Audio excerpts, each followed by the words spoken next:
সালাতুদ দুহা এটাকে আমাদের দেশে অনুবাদ করা হয় থাকে চাশতের নামাজ। যেই সালাত আদায় করা হয় থাকে সূর্য উদিত হওয়ার পর একটু উত্তপ্ত হলে 8টা, 8:30 এই সময়ে যে সালাত আদায় করা হয় থাকে এটাকে বলা হয় থাকে সালাতুদ দুহা। এই সময়টা হচ্ছে দোহা এর সময়। আর দোহা এই সময়টা এত মর্যাদাপূর্ণ আল্লাহ তাআলার কাছে যে আল্লাহ সুবহানাহু ওয়া তাআলা কোরআনে কারীমে একটি সূরা উল্লেখ করেছেন, সূরাতুদ দুহা আছে কিনা, সূরা ওয়াদ-দুহা অথবা সূরাতুদ দুহা। আর সেখানে আল্লাহ রাব্বুল আলামিন কসম করেছেন ওয়াদ-দুহা ওয়াল-লাইলি ইযা সাজা, ওয়াদ-দুহা, এই দোহা এর কসম করেছেন। এটা হচ্ছে বলতো পূর্বাহ্নকে বোঝাচ্ছে, এমন সময় যেটি সূর্য উদিত হয়ে যাওয়ার পর উত্তপ্ত হয়ে যায়, এই সময়টাকে, এই প্রহরটাকে বলা হয় থাকে দোহা। এটি এত মর্যাদাপূর্ণ কেন, এত গুরুত্বপূর্ণ কেন, সামনের আলোচনার মধ্যে আসবে। এই সময়টাই অত্যন্ত গুরুত্বপূর্ণ হওয়ার কারণে এই সময়ের সালাতের ফজিলতের ব্যাপারে, এই সময় নফল সালাতের ব্যাপারে, ফজিলতের ব্যাপারে, এই সময় সুন্নাত সালাতের ফজিলতের ব্যাপারে রাসূলুল্লাহ সাল্লাল্লাহু আলাইহি ওয়াসাল্লাম হাদিসের মধ্যে ইরশাদ করেছেন। আসুন 1 নম্বর পয়েন্ট।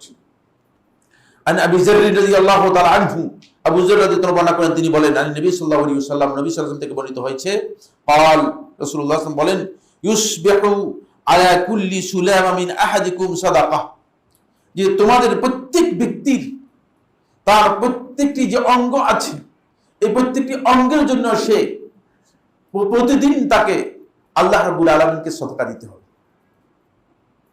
মানব দেহের মধ্যে সহিহ রিওয়ায়াত দ্বারা সাব্যস্ত হয়েছে সর্বমোট জোড়া রয়েছে 360টি। বিজ্ঞানের সাথে একটু গরমিল আছে, মেডিকেল সায়েন্সের সাথে একটু গরমিল আছে।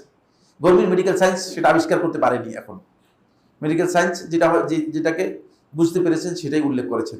বাকি কিছু বিষয় রয়েছে যেগুলোকে আসলে আল্লাহ সুবহানাহু ওয়া তাআলা তার হাদিসের মাধ্যমে যেহেতু রাসূলুল্লাহ সাল্লাল্লাহু আলাইহি ওয়াসাল্লাম বলেছেন, তাহলে বুঝতে হবে যে এখানে কিছুটা গরমিল আছে। ফাকুল্লু তাসবিহাতিন সাদাকা, প্রত্যেকটা তাসবিহ সাদাকা। ওয়া কুল্লু তাহমিদাতিন সাদাকা, প্রত্যেকটা আলহামদুলিল্লাহ সাদাকা। ওয়া কুল্লু তাহলিলাতিন সাদাকা, প্রত্যেকটা লা ইলাহা ইল্লাল্লাহ অথবা তাহলিল সাদাকা। ওয়া কুল্লু তাকবীরাতিন সাদাকা, প্রত্যেকটা তাকবীর সাদাকা। ওয়া আমরুল বিল মা'রুফ সাদাকা, ভালো কাজের আদেশ দিলেন এটাও সাদাকা। ওয়া নাহিয়ুন আনিল মুনকার, খারাপ কাজ থেকে কাউকে নিষেধ করলেন এটাও সাদাকা। ওয়া ইয়াজজি মিন যালিকা, আর সমস্ত সাদাকার মানে আপনার প্রত্যেকটা অঙ্গ প্রত্যঙ্গের পক্ষ থেকে যে সাদাকা রয়েছে এই পুরো সাদাকার জন্য যথেষ্ট হবে আপনার জন্য রাকআতানি, 2 রাকাত সালাত। সুবহানাল্লাহ, 2 রাকাত সালাত।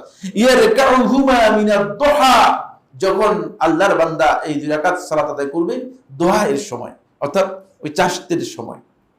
সহিহ মুসলিম হাদিস নম্বর 1181। আপনি যদি 2 রাকাত সালাত আদায় করে থাকেন দোহা এর সময়, তাহলেই আপনার কি হয়ে যাবে, মানে এই সমস্ত অঙ্গ প্রত্যঙ্গের যা আছে সবটার সাদাকা হয়ে যাবে, সবটা সাদাকা হয়ে যাবে।